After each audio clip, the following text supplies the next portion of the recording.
자, 두 번째, 진화와 생물 다양성 들어가겠습니다. 진화와 생물 다양성에서는 A, 제목이 뭐라고 돼 있어?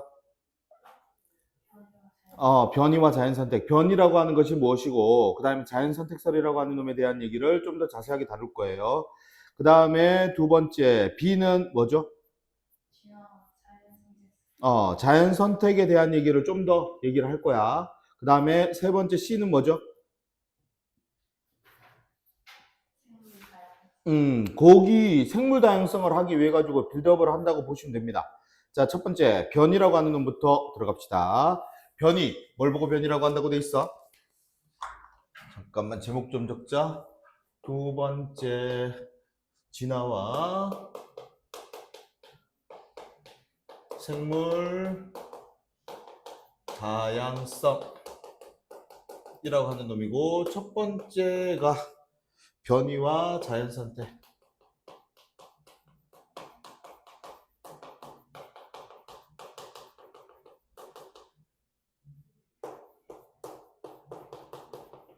자, 변이에 대한 얘기를 해봅시다. 변이는 너희는 전부 다 인간종이잖아, 그치? 같은 종 내에서 형질의 차이가 나타나는 것을 변이라고 얘기를 합니다. 형질이라고 하는 것은 뭘 보고 형질이라고 그러지? 겉모습, 형태와 성질을 얘기를 하는 거야. 알겠죠? 형태와 성질의 차이가 나타나는 것을 변이라고 얘기를 한다면은, 보통 우리가 얘기를 하는 이 변이는 유전적 변이를 얘기를 해요. 무슨 변이를 얘기한다고? 유전적 변이를 얘기를 합니다. 자, 밑에 보시면은 줄 하나 쳐줄까, 얘들아? 유전적 변이는 개체가 가지고 있는 누구 차이로 인해서 나타난다? 유전자 차이로 인해서 나타난다. 유전자 차이로 인해서 나타난다. 유전자의 차이가 나타난다는 얘기는 다음 세대에 전달이 된다, 안 된다? 그렇지. 유전이 가능하다는 얘기예요. 알겠죠? 유전적 변이는. 그래서 유전적 변이라고 하는 것이 진화의 원동력이 됩니다. 진화의 원동력이 된다. 자, 밑에 보시면은 유전자 차이의 원인이 왜 나타나는지에 대한 얘기가 나와 있어요. 두 번째, 유전자 차이 원인. 총 몇 가지 나와 있니? 두 가지 나와 있죠? 첫 번째, 뭐라고 돼 있어? 돌연변이. 자, DNA 유전 정보가 달라져서 부모에게 없던 형질이 자손에게 나타나는 현상을 뭐라 그래? 돌연변이라고 얘기를 합니다. 누가 변해서? 부모에게 없던 형질이 출현되는 것을 돌연변이라고 하고, 두 번째 뭐야? 생식세포의 다양한 조합으로 인해서 유전자 차이가 나타날 수 있어. 너희 다 형제 있잖아. 맞죠? 그럼 형제들마다 생김새가 다 어때? 같아, 달라? 다르잖아. 왜? 같은 부모로부터 태어났는데 똑같은 형질이 나타나는 것이 아니란 얘기지. 생식세포의 다양한 조합에 의해서 나타나는 것이다. 되겠습니까? 그래서 유성생식 과정에서 유전자 조합이 다양한 생식세포를 형성을 하게 되고, 암수 생식세포가 무작위로 수정을 하면서 부모의 유전자가 다양하게 조합된 자손이 태어난다. 무슨 과정에서? 무슨 과정에서? 유성생식과. 유성생식이 뭘까, 얘들아? 유성생식이 뭐야? 암수의 생식세포 결합을 통해서 만들어지는 것을 유성생식이라고 얘기를 해. 무슨 말인지 알겠어? 뭐 이분열이라든가 단세포 생물이 분열하는 것들 같은 경우는 생식세포의 결합이 있는 건 아니잖아. 부모하고 유전자형이 서로 어때요? 같아. 알겠습니까? 걔네들은 뭐라 그러냐면 무성생식이라 그래. 걔네들은 뭐라 그런다고? 무성생식 같은 경우에 다양한 생식세포의 조합이 일어나진 않잖아. 부모한테 있던 유전자 형질이 그대로 전달이 되는 거니까. 유성생식 같은 경우에는 다양한 누가 만들어져?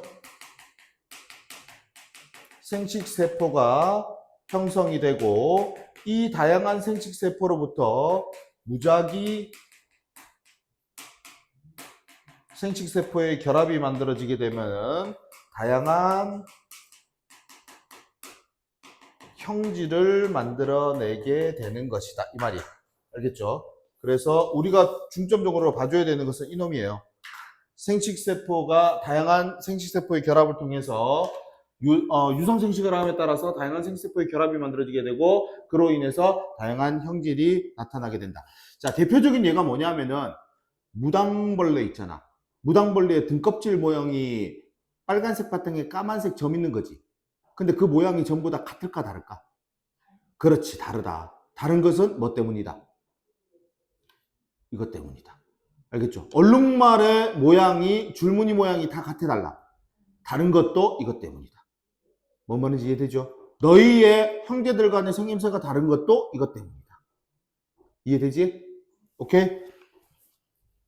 자, 그러면은 자연 선택이라고 하는 것이 나와 있는데 자연 선택이 일어나는 과정, 요거는 진화를 통해서 다시 한 번 더 설명을 하겠습니다.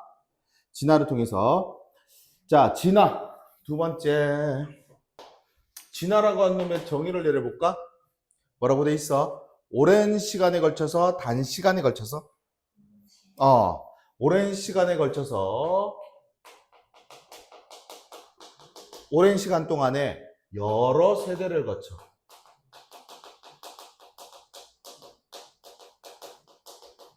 무엇에 적응하여서? 무엇에 적응하여서? 환경 변화에 적응하여 자신의 뭐하고 뭐가? 형질의 변화가 일어난 것을 뭐라 그런다? 진화라고 불러줍니다. 되겠죠? 오랜 시간 동안에 여러 세대를 거쳐서 생물의 변화가 일어나는 현상인데 진화에 의해서 생물종이 다양화가 일어났다. 같은 종임에도 불구하고 그 형질들이 다양화되었다 이 말이야. 알겠죠? 자, 이 진화론은 크게 어떤 놈들이 있냐면은 참고로 기억을 해주세요. 첫 번째가 용불용설이라고 하는 것이 있어. 이거는 라마르크라고 하는 사람이 주장을 했는데 지금 현대는 이거는 인정되지는 않아. 알겠죠? 용불용설이라고 하는 것은 뭐냐면은 쓸 용자예요. 쓰면 쓸수록 발달하고 불용, 쓰지 않으면은 퇴화한다 라고 하는 것이 용불용설이야. 무슨 말인지 알겠어? 근데 봐봐, 생각을 해봐. 쓰면은 발달하는 거는 맞아. 근데 발달된 그 형질이 자손에게 전달이 될까 안 될까? 안 되지. 내가 발달시킨 거잖아. 유전자가 변한 건 아니잖아. 그지? 그래서 용불용설 다음에 나오는 것이 자연선택설이에요.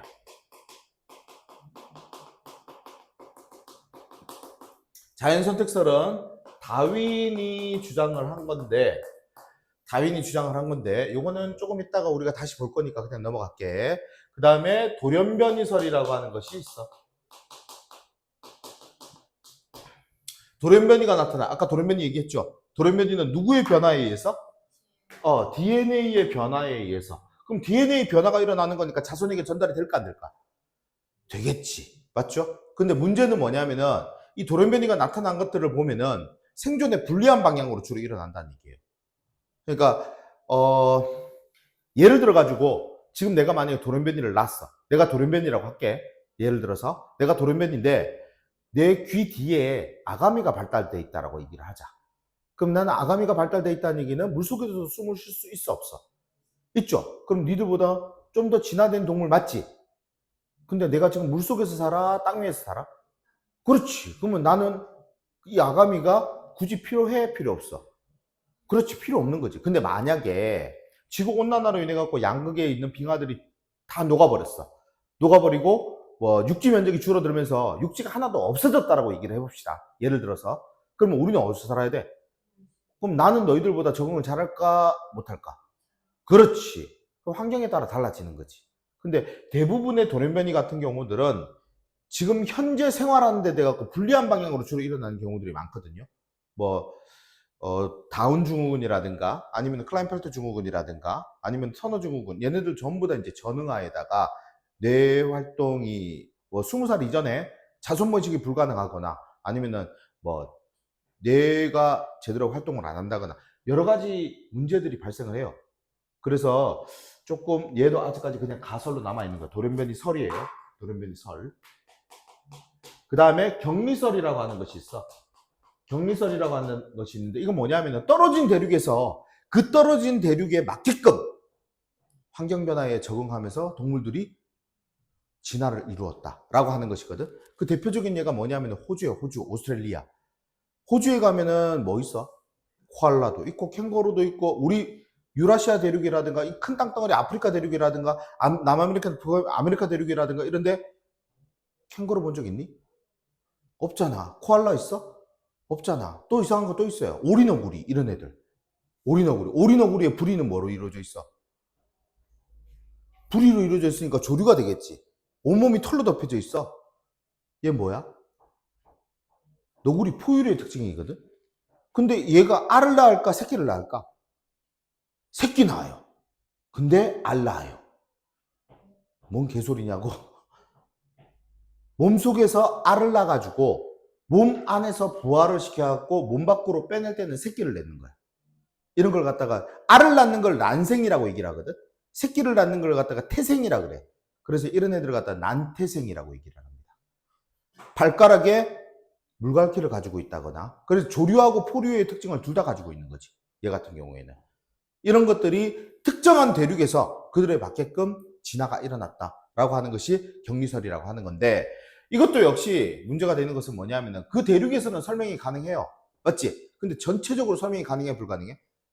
불가능한 거지. 이 중에서 진화설을 가장 뒷받침할 수 있는 것이 누구냐면은 자연 선택설이라고 하는 거야. 그래서 우리는 자연 선택설로 조금 더 자세하게 들어가 봅시다. 자연 선택설은 누가 주장했다고? 다윈이 주장을 했어요. 자연 선택설은 일단 말로 설명을 해볼게. 우리가 기린을 예로 들어볼게요. 기린이 겁나 많이 나왔어. 이 땅덩어리에 기린이 세계를 지배하고 있다고 생각을 해보자. 그럼 기린에서 개체수는 많아 적어? 겁나게 많아요. 맞죠? 근데 그 기린들의 키가 전부 다 똑같을까 다를까? 다르겠죠? 그러면 걔네들이 먹이를 먹기 위해서 나무를 밑에 부분을 다 뜯어먹고 난 다음에 더 이상 먹이가 없으면 얘네들은 어떻게 돼? 굶어 죽어 안 죽어? 그럼 살 수 있는 애들은 목이 어떤 애들? 큰 애들만 살 수 있겠죠. 위에 있는 열매도 먹을 수 있으니까. 이해돼? 그래서 얘네들끼리 먹기 위해 막 싸워. 막 싸우다가 약한 놈들이 죽어나가는 거지. 약한 놈들이 죽어나가고 키 큰 놈들이 살아남았는데 키 큰 놈들이 위에 먹는 게 괜찮네? 그래서 얘로 뭐가 일어났다? 진화가 되었다라고 하는 것이 자연선택설이에요. 그래서 자연선택설의 순서가 있는데 그 순서가 어떻게 되냐면 일단은 많이 나와야 돼. 과잉생산. 많이 낳고 난 다음에 지네들끼리 겁나게 싸워야 돼. 알겠죠? 많이 낳았는데 얘네들이 변이가 일어나겠죠. 키가 큰 놈도 있을 것이고 작은 놈들도 있을 것이고. 맞습니까? 그리고 이들 사이에서 지네들끼리 싸우고 쥐지고 볶고 난리가 나는 거야. 그러다가 강한 놈만 살아남는 거죠. 생존 경쟁을 펼쳐주고 생존 경쟁을 펼친 후에 강한 놈이 살아남아 적자 생존이 일어납니다. 적자 생존되면서 근데 살아남은 놈이 환경 변화에 맞아야 되겠지. 그걸 뭐라 그러냐면은 자연 선택. 자연 선택이라 그러고 이 자연 선택이 되고 난 다음에 진화가 일어났다. 라고 하는 것이 뭐라고? 자연 선택설이라고 하는 것이다. 이 순서는 반드시 기억을 하셔야 됩니다. 자연 선택설. 오케이? 됐어? 제일 처음에 무조건 뭐 나와야 된다? 많이 나와야 돼. 많이 나와야 되고 많이 낳고 난 다음에 그들 사이에서 변이가 일어났는데 이 변이가 무슨 변이냐면은 너희 형제들 중에서 키가 전부 다 같지 않잖아. 누구는 키가 크고 누구는 키가 작을 거 아니야. 맞죠? 이런 변이들을 갖다가 개체변이라 그래. 개체변이라고 하는데 이 개체변이는 문제가 뭐냐면은 유전이 안 돼요. 유전되지 않는 거야. 알겠죠? 그래서 얘가 문제점을 발생을 하게 되는 거지. 일단은 변이가 일어나게 되고 걔네들 사이에서 생존 경쟁이 펼쳐지면서 강한 놈만 살아남는 적자 생존이 일어나게 되고 이 강한 놈이 자연 선택을 받게 되면은 진화가 된다라고 하는 것이 자연 선택. 그럼 자연 선택설은 어떤 예들이 있느냐 하면은 첫 번째 산업화 이전 그 다음에 이후 예, 나무에 붙어 있던 나방들이 있거든요. 나방들이 검은 나방도 있고 흰 나방도 있어. 산업화 이전에는 흰 나방의 수가 많았어요. 근데 산업화가 일어나고 난 다음에는 검은 나방의 수가 많아졌더라. 이건 뭘로 설명을 할 거냐면은 산업화가 숲에 나무에 붙어 사는 지이류라고 하는 것이 있거든요. 지이류라고 하는 것이 있는데 얘가 산업화가 일어나기 전 환경이 깨끗한 환경일 때 있죠. 얘가 번성을 합니다. 얘가 번성을 한다는 얘기는 나무의 껍질 색깔이 밝은 색을 나타내. 밝은 색을 나타내요. 나무의 껍질 색깔이 밝은 색을 나타내면은 흰 나방하고 검은 나방이 둘이 붙어 있잖아. 그럼 누가 눈에 잘 띌까? 그러니까 새들한테 많이 먹히는 거지. 그럼 누구의 숫자가 많아져, 상대적으로? 흰 나방의 숫자가 많아지는 거죠. 검은 나방에 먹힌다니까. 무슨 말인지 이해돼? 흰 나방의 숫자가 많아. 그래서 산업화 이전에는 지류가 번성을 하였는데 산업화가 일어나고 난 다음에 환경오염이 심해지니까 지류들이 없어져 버렸어. 그래서 나무의 색깔이 어떻게 된다? 어두운 색으로 바뀌는 거지. 나무의 색이 어두운 색으로 바뀌게 되면서 흰 나방하고 검은 나방 둘이 붙어 있으면 누가 더 눈에 잘 띌까요? 흰 나방이 눈에 잘 띄니까 흰 나방이 많이 먹히겠지. 그럼 상대적으로 누구만 살아남아? 그렇지. 요게 자연 선택이다 이 말이야. 무슨 말인지 알겠죠? 오케이? 요런 것들이 자연 선택이고 그 다음에 우리 책에 나와 있는 것은 뭐냐면은 남모형 적혈구 빈혈증이라고 하는 것이거든. 두 번째 얘들아 적혈구의 모양은 도너츠 모양을 나타내야 돼. 그리고 적혈구는 산소 운반하는 역할을 해줘야 되거든요. 그래서 도너츠 모양을 나타내줘야지만 산소 운반 능력이 우수해져. 근데 남모양이 됐어. 남모양이 됐다는 얘기는 찌그러졌다는 얘기거든. 산소 운반이 제대로 될까 안 될까? 안 되지. 그러면은 얘는 산소 운반이 제대로 안 되니까 어지러움증을 느끼는 빈혈증이 나타난다는 얘기야. 이해돼요? 열대지방에서 나타나는 말라리아에 의한 질병 알아요? 모기한테 물렸을 때 나타나는 고열로 인해 갖고 사망하는 말라리아에 의한 질병. 아프리카 지역에서 이 말라리아에서 사망하는 사람들이 굉장히 많았단 말이야. 근데 그 중에 일부 사람들 중에서 남모양 적혈구 빈혈증이 나타나는 사람들이 있었어. 그럼 이 사람들은 빈혈증을 느끼겠지. 빈혈을 느끼겠죠. 근데 이 사람들의 특징이 뭐냐면은 이 남모양 적혈구 빈혈증을 가지고 있는 염색체 내에 말라리아에 대한 내성을 가지고 있는 유전자를 가지고 있는 거야. 그러니까 이 사람은 빈혈증을 나타낸다고 할지라도 말라리아한테 물려도 죽어 안 죽어? 안 죽어. 그러니까 점점 아프리카 사람들 중에서 남모형 적혈구 빈혈증을 가지고 있는 사람들의 숫자가 어떻게 될까? 그렇지. 이게 자연선택이라고. 뭔 말인지 알겠어? 이걸 뭐라 그런다고? 자연선택이라고 한다. 됐습니까? 근데 이 자연선택설이라고 하는 것의 한계점은 금방도 얘기했다시피 변이가 일어날 때 무슨 변이가 일어났다? 개체 변이가 일어나게 되고 이 개체 변이는 유전자의 변화가 없는 상태이기 때문에 무엇이 되지 않는다? 유전이 되지 않는다 라는 단점을 가지고 있는 거지. 그래서 현대 진화론에서는 얘네들을 믹스를 해요. 얘네들을 믹스를 해가지고 돌연변이가 나타나게 되고 이 돌연변이를 통해 갖고 생존 경쟁이 펼쳐지면서 이렇게 넘어가기도 해요. 알겠죠? 자, 여기까지 정리하겠습니다. 세 번째 생물 다양성 봐줄게. 생물 다양성이 어떻게 해서 일어나게 된 것인지를 밑에 그 네모칸 안에 들어가 있는 거 잠깐 봐봐. 핀치의 종이 다양해지는 과정. 핀치라는 새 알아, 혹시? 너 혹시 경주에 버드파크 가본 적 있어? 안 가봤어? 왜 새 모이 뭐 1,000원, 2,000원 주고 사 가지고 이렇게 손에다 올려 놓고 가만히 있으면 새들 쬐매난 새들 와 가지고 막 쪼아 먹고 막 하는 거 있거든. 그 핀치새야. 알겠죠? 자, 핀치의 부리 남아프리카 핀치가 각 섬에 다양한 수의 핀치로 태어나게 되는데 이게 갈라파고스 군도거든요. 갈라파고스 군도의 각 섬마다 먹이들이 다 다르더라 이 말이야. 이 먹이들이 다름으로 인해서 이 부리 모양이 각각 다른 모양으로 진화가 되었다라고 하는 것이 자연 선택설의 대표적인 예가 되는 거죠. 자, 오른쪽에 보세요.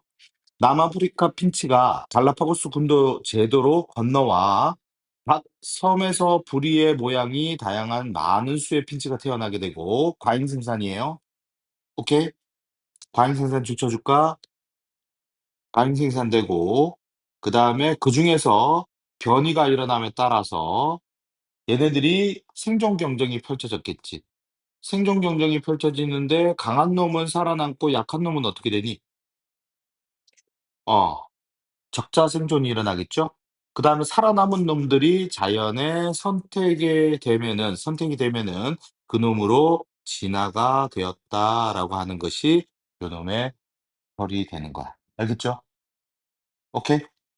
그래서 봐봐. 처음에는 남아메리카 핀치 한 종류만 있었는데 여러 모양으로 바뀌어 안 바뀌어? 바뀌죠? 요걸 뭐라 그런다? 생물 다양성이라고 얘기를 하게 되는 것이다. 같은 종임에도 불구하고 형질이 다르게 나타나는 것을 생물 다양성이라고 얘기를 한다. 이해되나? 만약에 이 왼쪽에 있는 핀치 같은 경우에는 그 선인장이 많고 오른쪽에 있는 핀치 같은 경우에는 단단한 씨가 많은 섬이잖아. 근데 선인장이 전부 다 멸종을 해 버렸어. 멸종을 해 버리게 되면은 왼쪽에 있는 핀치 같은 경우에는 먹을 게 없어지겠지. 그럼 얘네들은 멸종을 하겠지만은 오른쪽에 있는 핀치들은 멸종을 해 안 해? 그러면 둘 다 똑같은 남아프리카 핀치잖아. 남아메리카 핀치잖아. 맞죠? 그럼 남아메리카 핀치가 멸종이 되는 거야, 안 되는 거야? 그렇죠. 생물 다양성이라고 하는 것이 그 뜻이라고.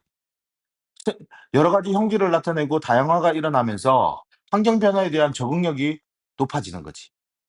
뭔 말인지 이해되니? 오케이? 자, 생물 다양성.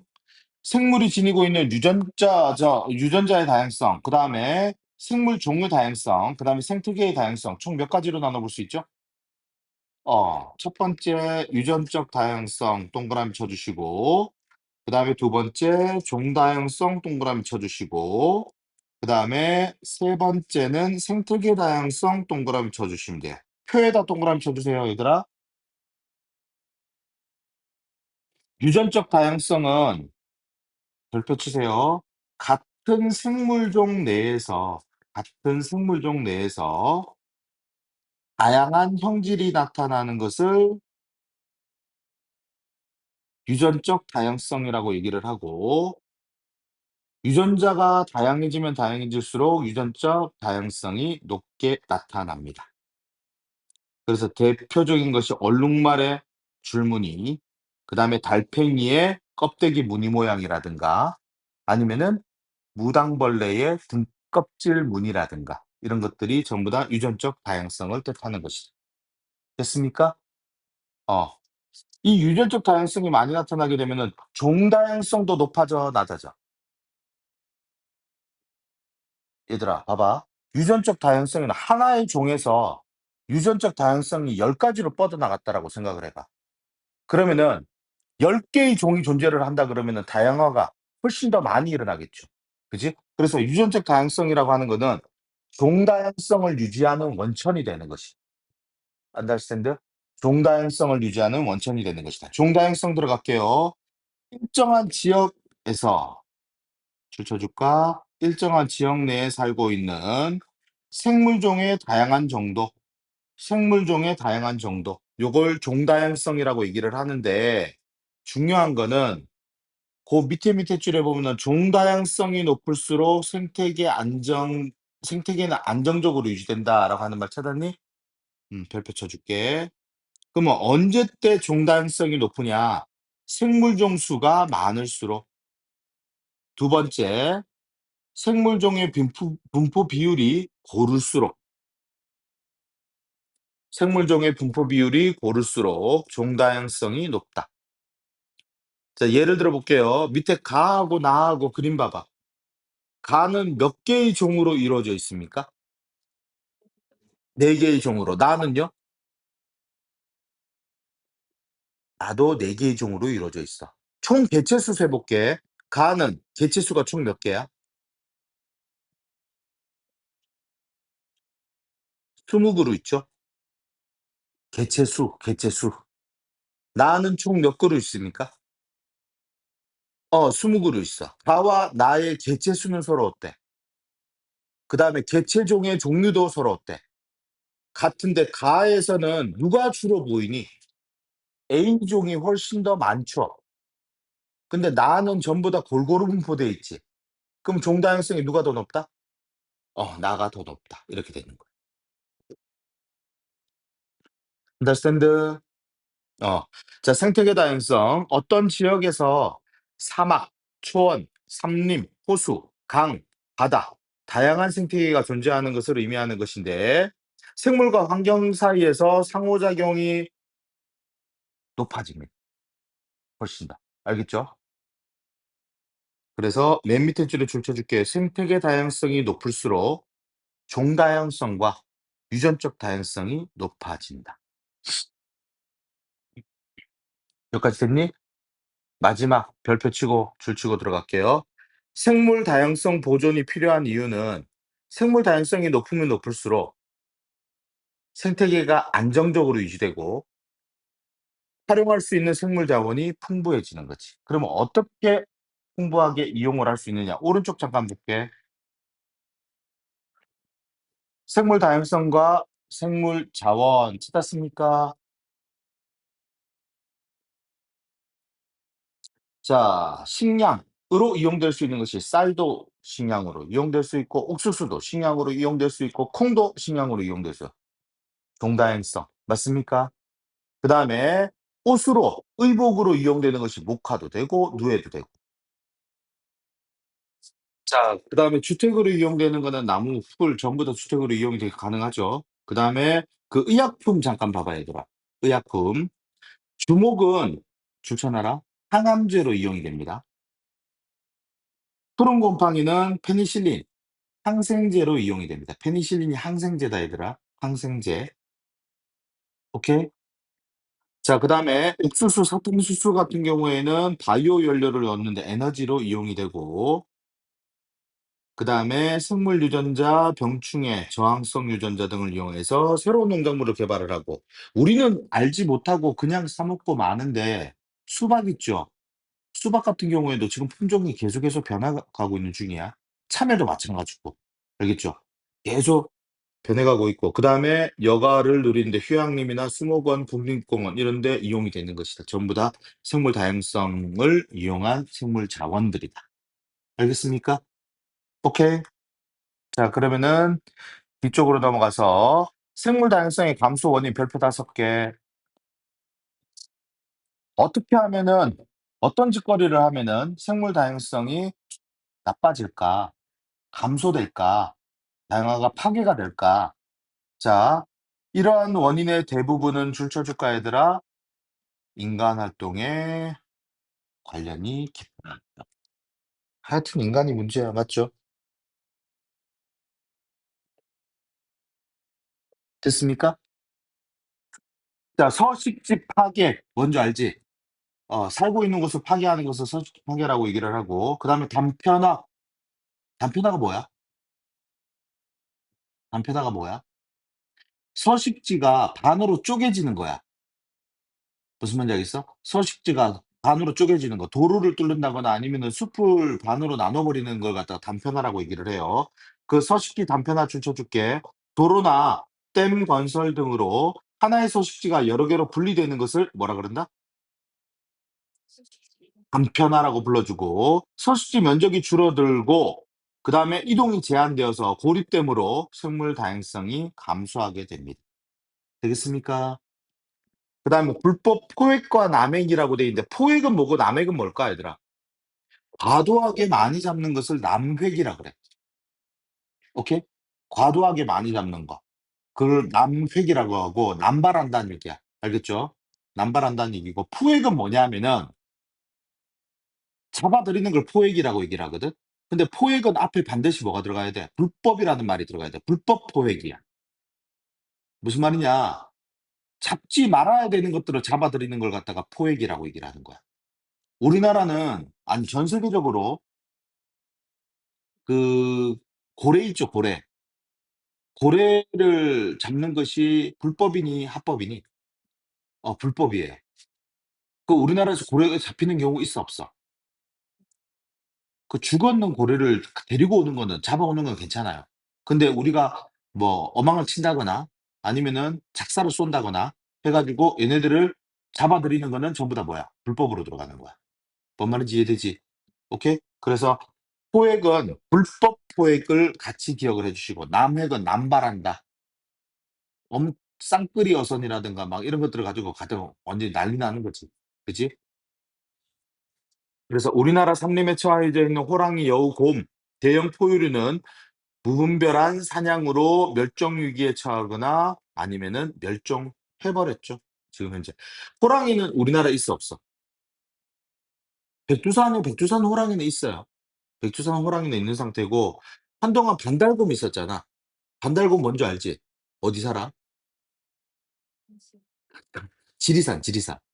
지리산에 살고 있는 반달곰 같은 경우에도 멸종 위기 동물이었는데 지금 현재는 개체수가 조금씩 늘어나고 있는 것으로 알고 있어요.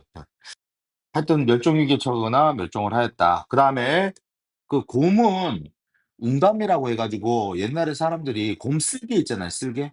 쓸개가 몸에 좋다 그래 갖고 무분별하게 곰을 잡아들여서 그래, 옛날에. 그다음에 환경오염과 기후 변화도 마찬가지로 생물 다양성을 감소시키는 원인이 되는 것이고 외래 생물의 유입. 외래 생물의 유입. 너희 알고 있는 외래 생물 뭐 있어? 뉴트리아. 몰라?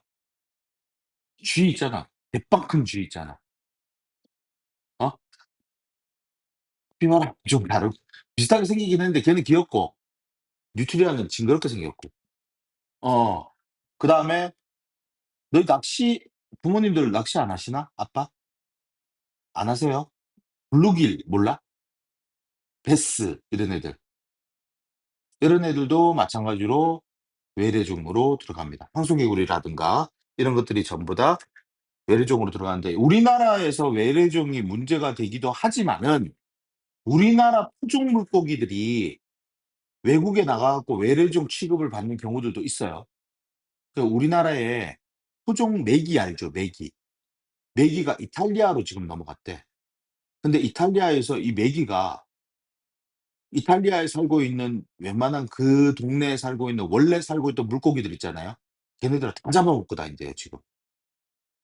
그래서 걔네들이 그것 때문에 골치라고 얘기를 합니다. 자, 생물 다양성 보존을 위해서 노력을 해 줘야 되는데 거기 보면은 서식지를 복원하거나 보존하고 단편화된 서식지를 연결하는 생태 통로를 설치라 해서 이도 안전하게 해요. 남획 금지, 불법 포획 금지, 뭐 환경오염 금지, 뭐 외래종 도입하기 뭐 이런 것들을 봐 주시면 됩니다. 되게 쉽죠? 됐어요. 오케이, 오케이.